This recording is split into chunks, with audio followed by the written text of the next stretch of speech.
আসসালামু আলাইকুম। আশা করি আল্লাহর রহমতে সবাই ভালো আছেন। আজকে আমি মুরগির হাড়, চামড়া, গিলা, কলিজা এগুলো দিয়ে আলু দিয়ে রান্না করেছি একটু মাখা মাখা করে। আর এই মুরগিটা হচ্ছে শক্ত মুরগি। আমি আসলে নামটা জানি না। ওই 320 টাকা করে কেজি যে বড় মুরগিগুলো পাওয়া যায়।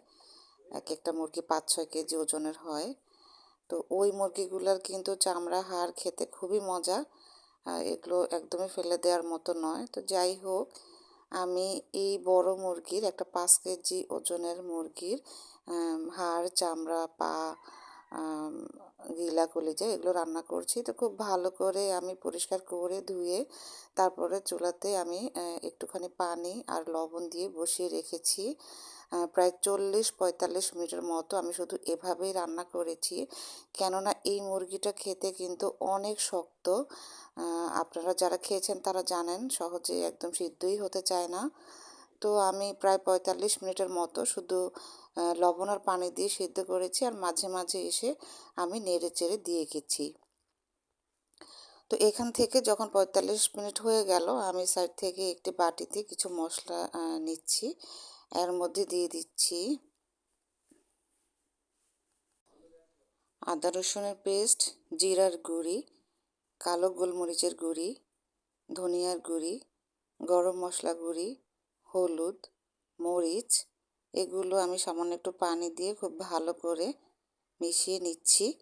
এবার এই মশলাটাকে আমি মাংসের মধ্যে দিয়ে দিব।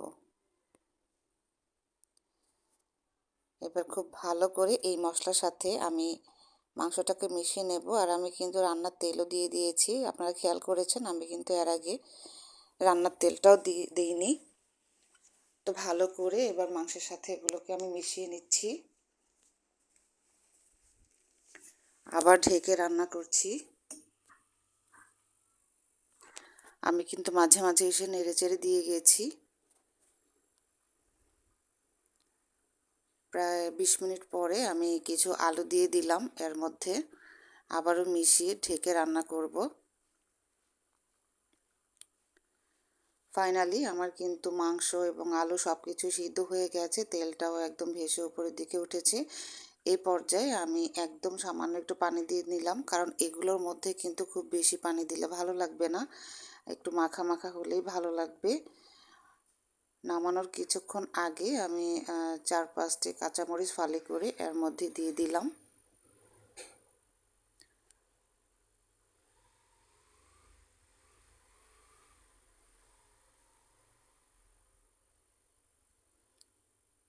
আমি আরও 3-4 মিনিটের মতো এটাকে রান্না করব। ফাইনালি আমার রান্না করা একদম হয়ে গেছে। আমি চুলাটাকে নিভিয়ে দিলাম। এবার সার্ভ করে নিয়েছি। দেখতেই পাচ্ছেন, দেখতে কিন্তু খুবই সুন্দর হয়েছে আর খেতে অসম্ভব মজার হয়েছিল। এমনিতেও এই মুরগিটা খেতে কিন্তু অনেক মজা, যারা খেয়েছেন তারা জানেন। তো আশা করি ভালো লেগেছে। ভালো থাকবেন আল্লাহর রহমতে। আল্লাহ হাফেজ।